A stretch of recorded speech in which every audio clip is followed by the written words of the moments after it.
اعوذ باللہ من الشیطان الرجیم بسم اللہ الرحمن الرحیم۔ شروع کرتی ہوں اللہ کے بابرکت نام کے ساتھ جو بہت مہربان نہایت ہی رحم فرمانے والا ہے۔ السلام علیکم viewers, welcome to my channel.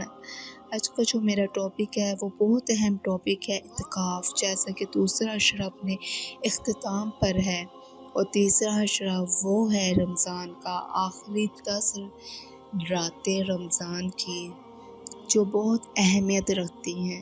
یہ وہ راتیں ہیں جس کو ہم لیلۃ القدر کی راتیں کہا جاتے ہیں۔ ان میں تاک راتوں کو تلاش کرو۔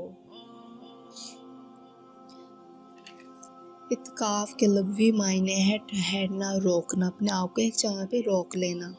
اب اس میں اصطلاحی معنی کے لحاظ سے عبادت کی غرض سے مسجد کو لازم قرار دیا گیا، یعنی کہ یہ جو اعتکاف ہے یہ صرف اور صرف مسجد میں ہی قائم ہو سکتا ہے، اس کے علاوہ آپ کسی اور جگہ قائم نہیں کر سکتے۔ حدیث مبارکہ میں آیا ہے جس کا ترجمہ ہے، رسول اللہ صلی اللہ علیہ وسلم رمضان کے آخری 10 راتوں کا اعتکاف کرتے تھے۔ آخری 10 دنوں میں 21ویں شب شامل ہے جسے حدیث کے مطابق اعتکاف میں شامل کرنا ہے۔ اعتکاف فجر سے شروع کرنا ضروری ہے، جیسے کہ پہلے کی 3 حدیثیں ثابت ہو چکا ہے کہ آپ صلی اللہ علیہ وسلم 20ویں روزے کی فجر سے جائے اعتکاف میں داخل ہو کر اعتکاف شروع کیا کرتے تھے۔ اب ارشاد باری تعالیٰ ہے کہ سورہ بقرہ کی آیات میں آیا ہے کہ اعتکاف کے لیے مسجد کا ہونا ضروری ہے، لہٰذا عورتیں بھی اگر اعتکاف میں بیٹھنا چاہتی ہیں تو مسجد کو ہی اختیار کریں اور گھروں میں اعتکاف میں نہ بیٹھیں، کیونکہ اس کی کوئی دلیل شرعی موجود نہیں۔ جو ہماری جواز محترات تھیں وہ بھی مسجد میں ہی اعتکاف میں بیٹھتے تھیں، اور مسجد ایسی اختیار کریں جہاں پر امن اور پردے کا اہتمام وغیرہ اچھی طرح موجود ہو۔ اب بہت سی جگہوں پہ ہم نے یہ چیز دیکھی ہے کہ عورتیں اعتکاف کی نیت کرتی ہیں، وہ اعتکاف کے لیے اپنے گھر کی ایک جگہ کو مخصوص کر لیتے ہیں اور وہیں پر بیٹھ جاتی ہیں، جبکہ ہمارے حدیث میں یہ کہیں پر بھی حدیث میں یا کہ قرآن کی کسی بھی آیات میں یہ چیز نہیں ثابت ہوئی کہ عورتیں گھروں میں اعتکاف قائم کر سکتی ہیں۔ ہماری حدیث میں اور قرآن کے روح سے یہی چیز ثابت ہوئی ہے کہ عورتوں کا اعتکاف اگر عورتوں نے قائم کرنا ہے، عورتوں نے اگر اعتکاف میں بیٹھنا ہے تو وہ مسجدوں میں اعتکاف قائم کریں، جامع مسجد میں اعتکاف کریں، یا پھر اعتکاف کے لیے آپ کے پاس گھر کے پاس کوئی مسجد ہو اس میں بیٹھ جائیں، یا محلے کی مسجد ہو اس میں، یا پھر جامع مسجد میں بیٹھ جائیں۔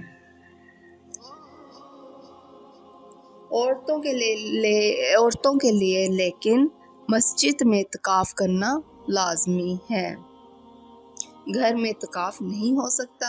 اگر مسجد میں جگہ نہ ملے تو اعتکاف آپ نہ کریں۔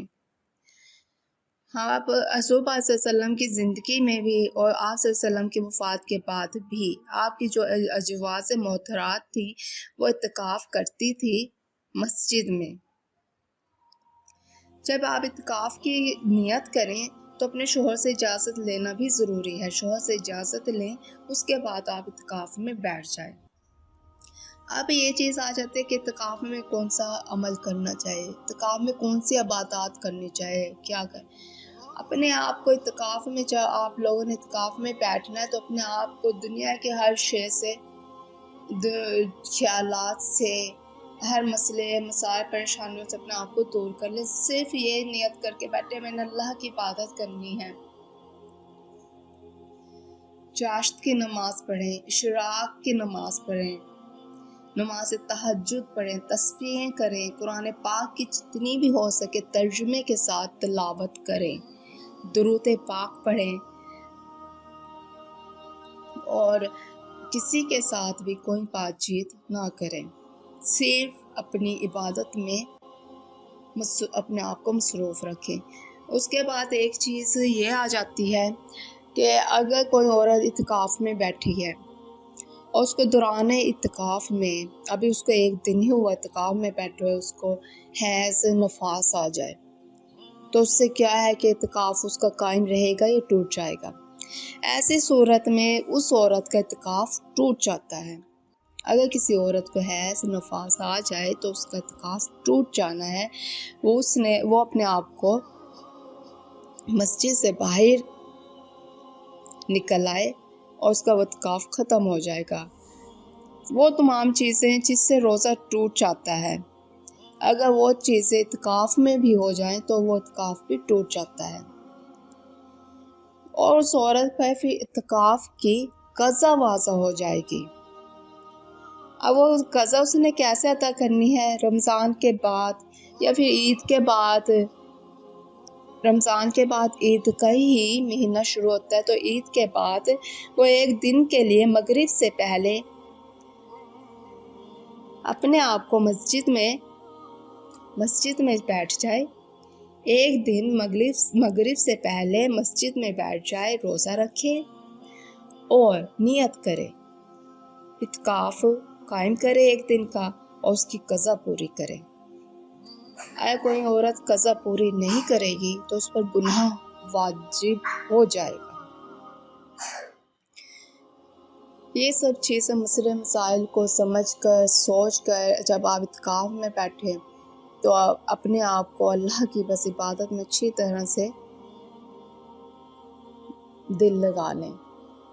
اعتکاف تو بہت عظیم عبادت ہے، اس میں جو بھی دعا آپ مانگیں گے اللہ پاک نے قبول فرمانی ہے۔ ویئرس، اگر آپ میرے چینل پر نیو ہیں تو پلیز میرے چینل کو سبسکرائب، لائک اور شیئر کیجیے۔ اللہ نے اس کا آپ کو بہت زیادہ اجر دینا ہے۔ مجھے اپنی دعاؤں میں یاد رکھیں۔ میری بھی آپ لوگوں کے لیے اللہ سے دعا ہے کہ آپ لوگوں کے اللہ تعالیٰ ہر مشکلات کو دور کرے۔ آمین۔ اللہ حافظ۔